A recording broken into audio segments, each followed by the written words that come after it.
Graças e louvores se deem a todo momento ao Santíssimo e Diviníssimo Sacramento. Glória ao Pai, ao Filho e ao Espírito Santo, assim como era no princípio, agora e sempre, por todos os séculos dos séculos. Amém.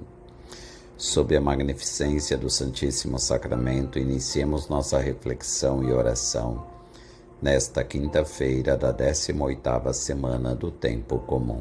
Em nome do Pai, e do Filho, e do Espírito Santo. Amém. A Igreja celebra hoje a memória de São João Maria Vianney, presbítero. São João Maria Vianney nasceu perto da cidade de Lyon, na França, a 8 de maio de 1786.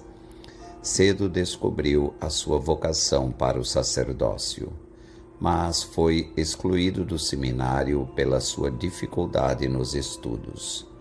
Foi então ajudado pelo pároco de École e com quase 30 anos foi ordenado sacerdote em Grenoble. Em 1819, foi nomeado pároco de Arns. Permaneceu 42 anos como pároco na pequena aldeia, que transformou, graças à sua bondade, à pregação da palavra de Deus, à sua mortificação e à sua caridade. A sua fama espalhou-se de tal forma que gente de toda a parte o procurava para se confessar e ouvir seus conselhos. São João Maria Vianney descansou em Deus a 4 de agosto de 1859. Foi canonizado por Pio XI em 1925, que também o declarou padroeiro de todos os párocos.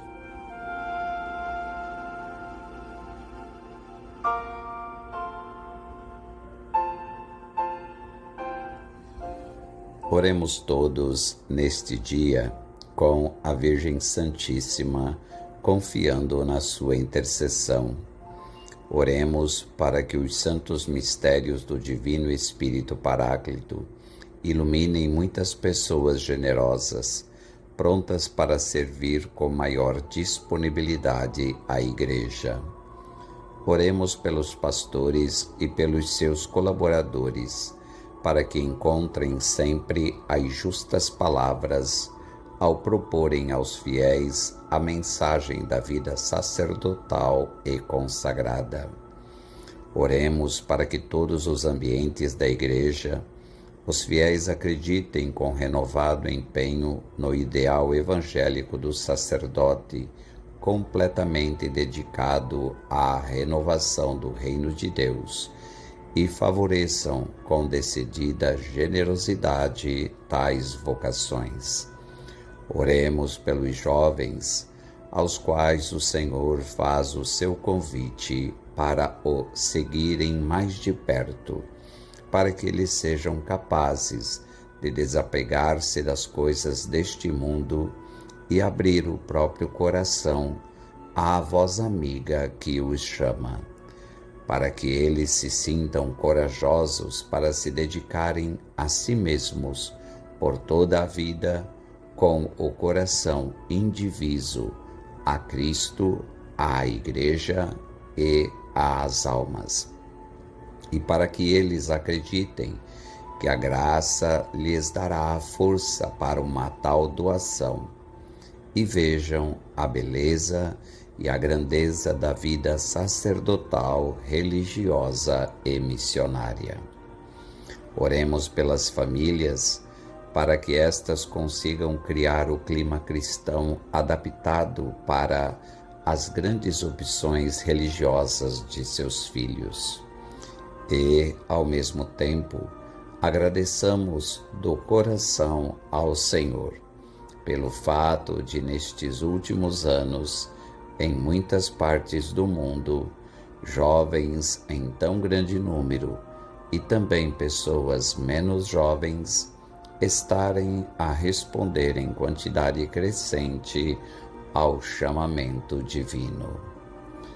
Oremos ainda para que todos os sacerdotes e religiosos constituam exemplo e incitamento para os chamados, com a sua disponibilidade e humilde prontidão, para aceitar os dons do Espírito Santo e para distribuir aos outros os frutos do amor e da paz, e para lhes proporcionar aquela certeza da fé, da qual derivam a compreensão profunda do sentido da existência humana e a capacidade de introduzir a ordem moral na vida dos indivíduos e dos ambientes humanos.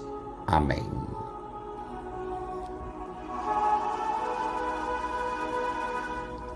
Meus irmãos e minhas irmãs, a liturgia de hoje nos coloca diante do Evangelho de São Mateus, capítulo 16, versículos de 13 a 23. E gostaria de destacar com vocês o versículo 23, que nos diz: Não pensas as coisas de Deus, mas sim as coisas dos homens. Antes de anunciar aos discípulos a sua morte, Jesus pede-lhes um ato de fé nele. É Pedro quem o faz. A este ato de fé, em que Pedro declara: Tu és o Messias, Jesus responde imediata e diretamente: Tu és Pedro. A igreja será edificada como sobre uma rocha, sobre este ato de fé de Pedro. Certamente, podemos entender a reação de Pedro ao ouvir Jesus predizer sua paixão e morte. Deus não permita tal coisa, Senhor. Como Pedro, não queremos ver ninguém morrer, especialmente aqueles mais próximos de nós. Mas Jesus repreendeu Pedro e disse-lhe que ele estava pensando não como Deus pensa, mas como os seres humanos. Podemos nos perguntar como o Senhor poderia esperar que Pedro, um ser humano, pensasse como Deus. Mas Jesus sabia que Pedro precisaria adotar uma perspectiva divina se quisesse espalhar o Evangelho e liderar a igreja. Para Pedro, esse chamado envolveria sofrimento e, finalmente, morte. Antes que ele pudesse abraçá-lo, ele teria que lidar com alguns pontos cegos. Vamos ver o que eles eram e como eles podem distorcer nosso próprio pensamento também. Primeiro, Pedro não conseguia ver que o sofrimento e a morte de Jesus trariam o maior bem que o mundo já viu: nossa salvação. Por causa do que Jesus sofreu, nosso próprio sofrimento pode ter significado e propósito. Deus sempre pode trazer o bem do sofrimento, mesmo quando não podemos vê-lo no momento, ou mesmo se não o vemos deste lado do céu. Segundo, Pedro não podia ver que Jesus ressuscitaria dos mortos e que sua ressurreição daria vida ao mundo inteiro. Para aqueles que depositam sua fé em Jesus, a morte não tem mais a palavra final. Por mais doloroso que seja perder alguém que amamos, e por mais difícil que seja enfrentar nossa própria morte, Jesus nos deu a esperança de uma existência eterna e divinizada, diferente de tudo que podemos imaginar agora. Foi isso que a morte e a ressurreição de Jesus fizeram por nós. Por sermos humanos, sempre lutaremos para pensar como Deus pensa. Mas isso não significa que devemos apenas jogar as mãos para o alto. Ao seguirmos o Senhor e permanecermos perto dele, Deus nos ajudará a superar nossos pontos cegos. Com o tempo, Ele revelará mais de si mesmo e de seu plano para nós. Sua perspectiva é muito mais ampla do que a nossa. Como Pedro acabou descobrindo, é um dom ver as coisas do jeito de Deus. Jesus, abra minha mente e meu coração para pensar e ver como tu pensas.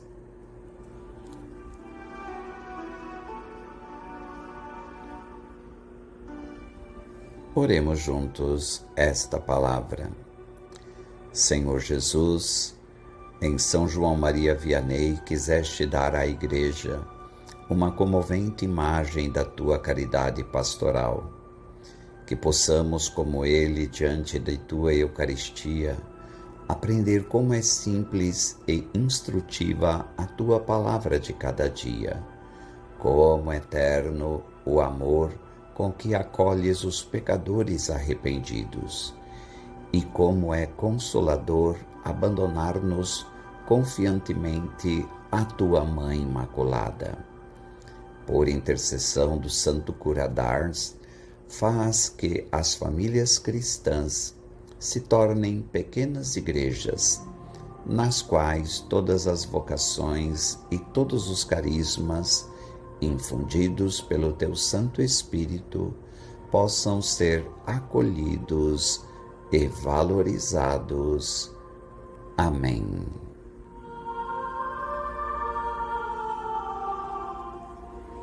Elevemos a nossa prece ao Senhor da Messe por intercessão da Santíssima Virgem Maria, Mãe da Igreja, e do seu castíssimo esposo São José, para que nos conceda o Senhor inúmeras e santas vocações sacerdotais.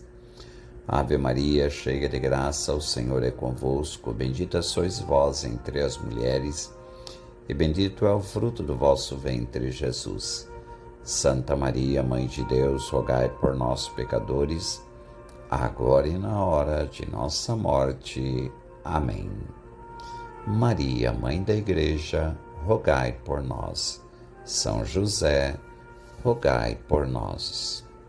Por intercessão da Santíssima Virgem Maria, Senhora das Mercês, Mãe de Misericórdia Redentora dos Cativos e do Santo Cura d'Ars, o bom Deus te abençoe e te guarde, em nome do Pai, e do Filho, e do Espírito Santo. Amém.